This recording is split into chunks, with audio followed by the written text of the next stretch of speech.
Okay, so today I've been asked to talk on the Joseph principle, and I just wanted to ask the audience today, who here has had that favorite sibling that drives you nuts? Anybody?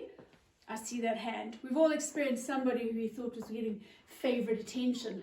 And in the Bible, Joseph was the favorite son out of the 12, so much so that his dad made him this expensive multicolored cloak, so you could literally see his favoritism come from a mile away. Anyway, that's your context. But what's important about the Joseph principle, especially in the context of COVID-19, and something that's come into sharp clarity for me, is the fact that it has such application for our everyday modern lives. So what is that? Well, in the story, Joseph is sold off into slavery by his very jealous brothers, and ends up in prison, gets freed, and ends up in front of Pharaoh, because Pharaoh has a dream and no one in the land can interpret it. But Joseph can. Joseph interprets the dream.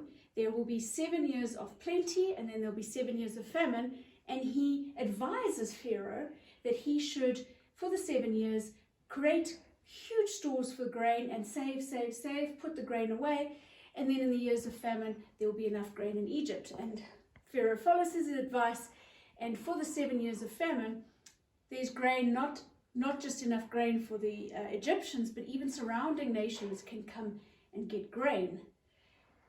So after all the people have come and used their money to buy the grain, they then start selling their livestock for the grain. And when their livestock run out, they then start giving their land in exchange for the grain.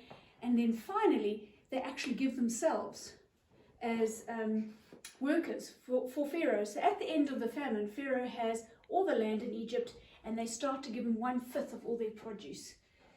So that's the story. What are the learnings? Well, for me, there were two key things. The first, as you'll see here, is save, and the second is buy low.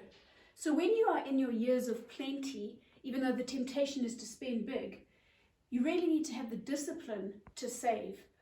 Save and put money away where you can't touch it. When you buy assets and that, make sure that they are genuinely assets, are not going to cost you money later. Save during plenty. And then the second thing is, once you've saved during plenty and you come across hard times or famine like most of us are experiencing in COVID-19, now's the time to buy low, meaning businesses will be selling off at much lower prices, properties will be below market value, and you can now buy up and increase your capital base in an environment where most people are losing everything.